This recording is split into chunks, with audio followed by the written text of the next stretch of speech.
Let's talk downward facing dog, that quintessential yoga pose that happens in almost every yoga class.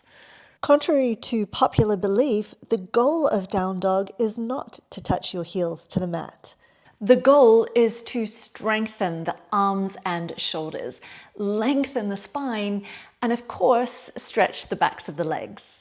And because it's a gentle inversion, it has the added bonus of bringing more blood flow into the brain. So let's pivot around and start on all fours. Make sure your hands are shoulder distance apart and your knees are hip distance apart. Then you want to make sure that your shoulder is stacked directly over your wrist and your hips are stacked directly above your knees. Making sure you spread open through your fingers and just make sure that middle finger is facing forward.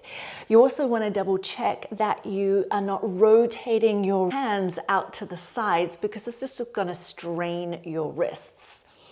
So in general, the creases of your wrists are always aligned with the front of your mat.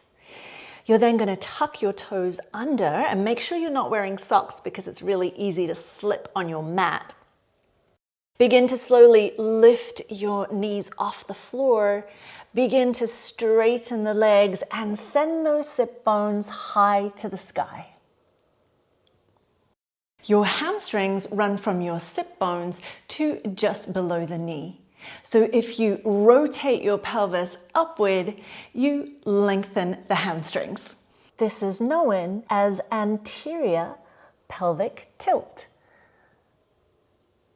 So what should you do if you don't have flexible hamstrings? If you force your heels down to the floor, you'll pull your pelvis into a posterior tilt, which will bring the stretch into the calves instead of the hamstrings. So bend your knees a little to create space for the pelvis to rotate upwards like you would do for cow pose. And then you can gently begin to stretch the heels down to the floor to stretch the calves and Achilles tendons. And once you're in your downward facing dog, you can move your hands and feet to find your place of comfort. If your shoulders are tight, you can take your hands just a little bit wider.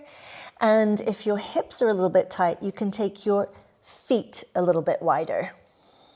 I also recommend squeezing your arms in towards your head so you activate your arm muscles and avoid the elbows buckling and bending, collapsing out to the sides.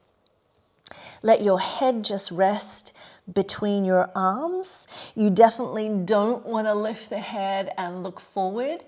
So just let the head release.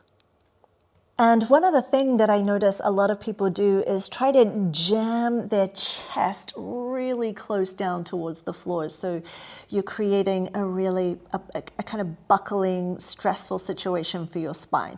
So just release the spine. You can still create that stretch with the pelvic tilt. And then it's completely up to you how long you stay in your downward facing dog. If you're new to yoga, being in a downward dog can feel really strong because there's a lot of upper body strength needed.